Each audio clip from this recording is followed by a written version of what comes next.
जय श्री दर्शकों, मैं शिफाली जैन और आप सभी का स्वागत है जिनवाड़ी चैनल पर। दर्शकों, कभी कभी इस धरती पर ऐसे संत जन्म लेते हैं जिनका जीवन केवल उनका अपना नहीं रहता, वह असंख्य लोगों के लिए प्रेरणा बन जाता है। ऐसे ही एक दिव्य संत थे परम पूज्य मुनि श्री 108 क्षमा सागर जी महाराज। एक ऐसे साधक जिन्होंने संसार की चमक दमक से दूर रहकर आत्मा के सत्य को खोजने का मार्ग चुना। एक ऐसे चिंतक जिनकी वाणी में करुणा थी और जिनके शब्दों में जीवन को दिशा देने की शक्ति थी। सागर की धरती पर जन्मा एक साधारण बालक तप, त्याग और साधना की ऊंचाइयों को छूते छूते बन गया मुनि श्री क्षमा सागर जी महाराज। आज की इस विशेष प्रस्तुति में देखिए उनकी प्रेरणादायी यात्रा, क्षमा सागर, साधना से समाधि तक। जब आत्मा अपने वास्तविक स्वरूप की खोज में निकलती है, तब संसार की चकाचौंध फीकी पड़ जाती है। तब जीवन केवल जीने का माध्यम नहीं रह जाता, बल्कि सत्य की तलाश का पथ बन जाता है। ऐसे ही सत्य के साधक, चिंतन के महर्षि और शब्दों के तपस्वी थे मुनि श्री 108 क्षमा सागर जी महाराज। उनका जीवन केवल एक साधु का जीवन नहीं था, वह साधना, संवेदना और साहित्य की त्रिवेणी था। उनकी वाणी में अध्यात्म की गहराई थी, उनके चिंतन में दर्शन की गंभीरता थी और उनकी लेखनी में आत्मा की सच्ची पुकार सुनाई देती थी। घर सभी लोग बना लेते हैं, पशु पक्षी भी घर बना लेते हैं, लेकिन मंदिर मनुष्य निर्मित करता है। ये जितने भी मंदिर हमने बनाए हैं, उनके पीछे हमारा एक उद्देश्य रहा है। वो हमें एक मैसेज देते हैं। वो एनर्जी के बहुत बड़े रिसोर्स हैं। देखा जाए तो मंदिर में जितना अधिक ध्वनि का महत्व है, उतना कहीं और भी ध्वनि का महत्व नहीं है। गुंबद बनाया गया, हमने छोटे खिड़की दरवाजे बनाए। इतना ही नहीं, हमने उसमें गेट पर घंटा लगाया। हम जब भी कुछ शुरू करते हैं, ओम की ध्वनि से शुरू करते हैं। अगर देखा जाए तो पूरा मंदिर एक ध्वनि का, ऊर्जा का एक स्रोत है। ध्वनि कन्वर्ट होती है ऊर्जा में और फिर वो पूरे के पूरे मंदिर को ऊर्जा का सोर्स बना देती है। घंटे की ध्वनि बाहर के सारे कोलाहल को खत्म करके मंदिर के वातावरण को पवित्र करती है। गुंबद हम जो कुछ भी बोलते हैं वो हम तक वापस लौटा देती है और एक सर्कल निर्मित होता है। आप आश्चर्य करेंगे, हम लोग लिंग्विस्टिक में विश्वास नहीं रखते, हम लोग फोनेटिक रहे हैं। हम लोगों ने हमेशा ध्वनि के प्रयोग किए हैं, भाषा के प्रयोग नहीं किए। भाषा बहुत थोड़ी सी है। भाषा दूसरा जानता होगा तो कम्युनिकेट होगी, लेकिन ध्वनि प्यार से भरी है, या कि कर्कश है, या कि मेलोडिकल है, या कि म्यूजिकल है। 20 सितंबर 1997 को मध्य प्रदेश के सागर नगर में एक बालक का जन्म हुआ। उस बालक का नाम रखा गया वीरेंद्र कुमार सिंघई। माता श्रीमती आशा देवी और पिता श्री जीवन कुमार सिंघई के स्नेह और संस्कारों में पला बड़ा ये बालक बचपन से ही चिंतनशील और संवेदनशील स्वभाव का था। समय के साथ उसका मन केवल संसार की गतिविधियों में नहीं रमा, वह जीवन के गहरे प्रश्नों को समझने लगा। उसे ये जानने की जिज्ञासा थी कि जीवन का उद्देश्य क्या है, आत्मा का स्वरूप क्या है और मनुष्य संसार में क्यों आया है। तपस्या करने के मायने हैं जिंदगी को बहुत आसानी से, बहुत स्मूथली जीना। बड़ा अजीब लगेगा कि तपस्या से क्या लाइफ स्टाइल बहुत स्मूथ हो सकती है, हो ही जाती है। हमारे अंदर इतनी इच्छाएं हैं और उन इच्छाओं की पूर्ति में जितनी मुश्किलें हम अपने जीवन में खड़ी करते हैं, यदि हम अपनी इच्छाओं को कम कर देवें तो वे मुश्किलें आसान हो जाएंगी। और इच्छाओं को जीत लेने का नाम ही तो तप है। बताइए, अब हमने अपनी मुश्किलों को आसान करने के लिए अपनी इच्छाओं को अगर जीत लिया है तो जीवन आसान नहीं हो जाएगा। मुश्किलें तो हम अपनी इच्छाओं की पूर्ति की वजह से खुद खड़ी करते हैं। और दोष देते हैं कि मुश्किल तो तपस्या में है। नहीं, मुश्किल नहीं है, मुश्किल जो हमने पैदा कर रखी है अपनी इच्छाओं के पूर्ति के लिए, उस मुश्किल को आसान करने वाली प्रक्रिया है तपस्या। बहुत डिजायर्स हैं अपने अंदर, इम्पॉसिबल डिजायर्स जो कभी पूरी नहीं हो सकती। बहुत सारी हैं जो कि लग्जूरियस है, जो कि अनावश्यक है, बिल्कुल जरूरी नहीं है जीवन में, ऐसी इच्छाएं भी हमारे अंदर। बहुत सारी हैं जो कि बहुत मेटलिस्टिक है, ऐसी डिजायर भी है। कितने तरह की इच्छाएं हमारे भीतर हैं, क्या इन सबकी पूर्ति के लिए हमारा जीवन बना हुआ है? ये हमें विचार करना चाहिए। ये जिज्ञासा धीरे धीरे वैराग्य की भावना में परिवर्तित होने लगी। संसार के आकर्षण उसके लिए महत्वहीन होते चले गए। उसके भीतर एक नई पुकार जाग उठी, आत्मा की पुकार। 10 जनवरी 1980 को नैनागिरी की पावन भूमि पर वीरेंद्र कुमार ने सांसारिक जीवन से विरक्त होकर क्षुल्लक दीक्षा ग्रहण की। ये उनकी आध्यात्मिक यात्रा का प्रथम चरण था। कुछ ही महीनों बाद 7 नवंबर 1980 को मुक्तागिरी की तपोभूमि में उन्होंने एलक दीक्षा ग्रहण की।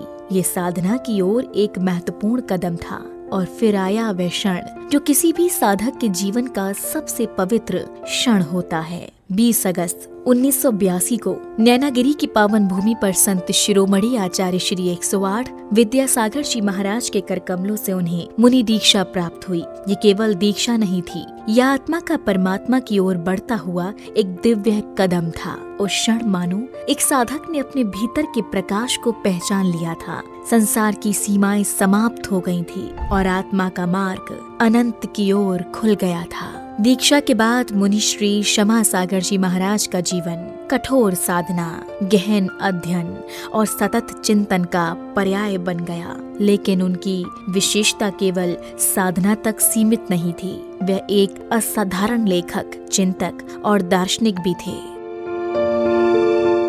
हम पृथ्वी को कितना ही रौंदते कुचलते हैं, उसके ऊपर मलमूत्र विसर्जित करते हैं, उसके बाद भी उसका कितना पेशेंस है कि वो सब सहन कर लेती है। वृक्षों को हम कितनी तकलीफ पहुंचाते हैं, मारपीट करते हैं, उन्हें तोड़ फोड़ के रख देते हैं, इसके बावजूद भी वे चुप रहे। हालांकि ये उनकी मजबूरी है, पर क्या हम उनसे कोई संदेश नहीं ले सकते हैं? हम उनसे एक ही संदेश लेना चाहें तो ले सकते हैं कि हम जितनी अधिक सहनशीलता, सहिष्णुता अपने भीतर बढ़ाएंगे, उतना ही हमारे अंदर क्षमता बढ़ेगी और क्षमतावान व्यक्ति को ही क्षमा भाव शोभा देता है। उनकी लेखनी में अनुभव की गहराई थी और भाषा में अद्भुत सरलता। वह जटिल से जटिल आध्यात्मिक विषयों को भी इतनी सहजता से प्रस्तुत करते थे कि सामान्य व्यक्ति भी उन्हें समझ सके। उनकी प्रमुख कृतियों में कर्म कैसे करें विशेष रूप से उल्लेखनीय है। ये पुस्तक जीवन को कर्म की दृष्टि से समझने का मार्ग दिखाती है। इसमें उन्होंने बताया कि कर्म केवल बाहरी क्रिया नहीं है, बल्कि हमारे भीतर की भावना और चेतना का परिणाम है। उनकी दूसरी महत्वपूर्ण कृति है 16 कारण भावना। इस पुस्तक में उन्होंने उन पवित्र भावनाओं का अत्यंत सरल और प्रभावशाली वर्णन किया है जो आत्मा को तीर्थंकरत्व की दिशा में अग्रसर करती है। जीवन के अनसुलझे प्रश्न नामक पुस्तक में उन्होंने जीवन की जटिलताओं को गहराई से समझाने का प्रयास किया। इस पुस्तक में जीवन, दुख, सुख, कर्म और आत्मा से जुड़े अनेक प्रश्नों का सरल और सार गर्भित समाधान प्रस्तुत किया गया है। उनकी एक और महत्वपूर्ण कृति है शिवालय के सोपान। ये पुस्तक साधना के उन चरणों को समझाती है जिनके माध्यम से आत्मा अपनी ऊंचाइयों की ओर अग्रसर होती है। आचार्य विद्यासागर जी के व्यक्तित्व और उनके आध्यात्मिक जीवन पर लिखी उनकी पुस्तक आत्मान्वेषी विशेष रूप से उल्लेखनीय है। अपने गुरु के प्रति श्रद्धा और अनुभूति का सजीव चित्रण है। इसमें आचार्य श्री विद्यासागर जी के व्यक्तित्व की गहराई, उनकी साधना और उनके विचारों का अत्यंत भावपूर्ण वर्णन मिलता है। इसी प्रकार उनकी अन्य कृतियों में गुरुवाणी, 16 कारण भावना, बेहतर जीवन के उपाय, गुरुवाणी, तत्वार्थ सूत्र और भक्ति अंजुरी भी अत्यंत महत्वपूर्ण कृतियां हैं। इन पुस्तकों के माध्यम से मुनि श्री क्षमा सागर जी ने न केवल आध्यात्मिक दर्शन को सरल बनाया, बल्कि सामान्य जन तक धर्म का सच्चा संदेश पहुंचाने का प्रयास किया। किसी ने हमें अगर ठग लिया है तो हम भी उससे ठगें, ये पशु जगत की बात है, मनुष्य जीवन में ये ठीक नहीं है। कबीर ने लिखा कि कबीरा आप ठगाइए और न ठगिए कोई, आप ठगाएं सुख उपजे पर ठगियां दुख हो। अपने को अगर कोई ठग ले तो कोई हर्जा नहीं है, क्योंकि इस बात का संतोष बना रहता है कि मैंने तो किसी को धोखा नहीं दिया, मैंने तो किसी को नहीं ठगा। लेकिन एक बार दूसरे को धोखा दे दें या दूसरे के साथ छल कपट कर लें तो जीवन भर ही नहीं, अगले जीवन में भी हमें दुख ही भोगना। थोड़े से ठगे जाने पर, ठगाए जाने पर थोड़ी देर को दुख उत्पन्न होगा कि देखो इन्होंने हमारे साथ ऐसा करा, लेकिन इतना संतोष मन में रहेगा कि हमने तो किसी के साथ नहीं किया। उनका व्यक्तित्व अत्यंत सरल, शांत और गंभीर था। वह कम बोलते थे, लेकिन जब बोलते थे तो उनकी वाणी सीधे हृदय को स्पर्श करती थी। उनकी प्रवचन शैली में गहराई भी थी और सहजता भी। वह जटिल दर्शन को भी इतनी सरल भाषा में समझाते थे कि श्रोता सहज ही उसे आत्मसात कर लेते थे। उनके पास आने वाले जिज्ञासुओं के प्रश्न चाहे कितने ही जटिल क्यों न हो, वह उन्हें अत्यंत धैर्य और करुणा के साथ सुनते और उनका समाधान देते। हमें हमेशा अपनी प्रामाणिकता और विश्वसनीयता बनाने के लिए ईमानदार बने रहना चाहिए, जबकि दूसरा हमारे साथ विश्वासघात करे या बेईमानी भी क्यों न करे। दूसरी चीज, हमें उन्मुक्त हृदय होना चाहिए। उन्मुक्त हृदय के मायने क्या है कि कम से कम अपनों के प्रति तो हमें दुराव और छिपाव का भाव नहीं रखना चाहिए, लेकिन जब हमारे अंदर ऐसी आदत बन जाती है तब हम अपनों के प्रति भी दुराव और छिपाव रखने लगते हैं। वो चीज फिर हम खुले हृदय से मिल नहीं पाते। अच्छा देखो, किसी व्यक्ति के प्रति आप अपने मन में और इस तरह का छल करने का, धोखा देने का भाव रखेंगे, अगर कोई दुराव होगा आपके मन में, तो जरूर से आप थोड़े से बच करके कट करके चलेंगे, सामना नहीं कर पाएंगे, सहसा वार्म हार्टेड मिल नहीं पाएंगे अपन खुले दिल से। और आज ये चीज कितनी कम हो गई है। आज अगर भैया भी राखी बंधवाने जाता है बहन को तो उसने खुले दिल से नहीं, क्योंकि भीतर ये है कि पता नहीं ये कितना देना पड़ेगा इसको, बजट तो ये इस तरह का। अरे खुला कह दो कि ना बहन, मैं इस बार तेरे को कुछ नहीं दूंगा, मेरे पास तो है ही नहीं, मैं तो बस प्रेम से एक शब्द लिख के दे रहा हूँ कि मेरी बहन 100 वर्ष तक जिए। पर दुनिया हिसाब किताब से थोड़ी देर चलती है, चलती तो पूरी विश्वास से ही है। उनका जीवन साधना और सेवा का अद्भुत संगम था। समय के साथ उनकी साधना और चिंतन की गहराई बढ़ती गई। उनका व्यक्तित्व अनेक साधकों और जिज्ञासुओं के लिए प्रेरणा का स्रोत बन गया। लेकिन जीवन का अंतिम सत्य केवल साधना नहीं है, उससे भी बड़ा सत्य है समाधि। 13 मार्च 2015 चैत्र कृष्ण अष्टमी की पावन तिथि प्रातः 5:13 मध्य प्रदेश के सागर नगर में मुनि श्री क्षमा सागर जी महाराज ने समाधि धारण की। मुनि श्री क्षमा सागर जी महाराज आचार्य भगवंत के समोषण के वे एक ऐसे उज्जवल दैदीप्यमान नक्षत्र थे जिनको अपनी आवाज़ के कारण पहचाना जाता था। जियोलॉजी में एमटेक करके वे पहले ऐसे ज़्यादा प्रौढ़ और पढ़े लिखे साधक समूह के अग्रज थे जिनके उपदेश को सुनने के लिए बड़े से बड़ा प्रबुद्ध वर्ग लालायित रहता था। अपने आप में एक अभूतपूर्व वैभव के धनी मुनि श्री क्षमा सागर जी महाराज श्री जी, जब वे एक बार मैंने उनसे मढ़िया जी में जब मेरी मुलाकात हुई, गुरुवर का पंचगणक चल रहा था, मैंने महाराज जी से पूछा, महाराज श्री आवाज़ नहीं निकलती है, कैसा लगता है? तो उन्होंने लिख करके बताया था, मुझे सबसे ज़्यादा अपनी आवाज़ से प्रेम था, अब कैसा लगता है? तब क्षमा सागर जी महाराज जी ने कहे, इस बात को कहा, इतने सारे लोगों का प्रेम देख करके लगता है मूक केवली होना और अच्छी बात होती है। जब ये बात उनने कही तो मैंने कहा, आज बोलने की इच्छा नहीं होती। तो कहते हैं, जितना मैं अपने जीवन में बोल चुका हूँ और उस बोलने से जितना मैं कमा चुका हूँ उसको आज मैं देखता हूँ तो मुझे खुशी होती है। उनके पास उनकी एक पुरानी पुस्तक लिखी थी, उनकी की कविता क्षमा सागर जी महाराज जी की, उसमें से उन्होंने एक पन्ना खोल करके दिखाया। उस पन्ना की कविता को हमसे कहते हैं पढ़ो। उस कविता में लिखा था, सुनते हैं उसने कभी कुछ नहीं जोड़ा, सुनते हैं उसने कभी कुछ नहीं जोड़ा, पहनने का एक जोड़ा भी उसके पास नहीं मिला, जिंदगी भर अपना सब कुछ देता रहा, दे दे करके लोगों को जोड़ता रहा।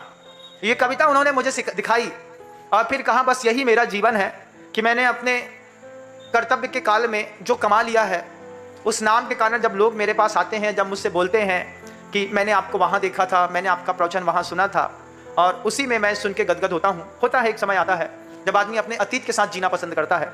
उस वक्त गुरुदेव समय सागर जी महाराज, उस समय गुरुदेव श्री क्षमा सागर जी महाराज श्री अपने अतीत के साथ लगातार जी रहे थे, और नियति को फिर जैसा पसंद था वैसी ही नियति साथ में आई और वे धीरे से आसमानी हो। ये क्षण केवल एक साधु के जीवन का अंत नहीं था, ये एक महान साधक की आत्मा का शाश्वत शांति में विलय था।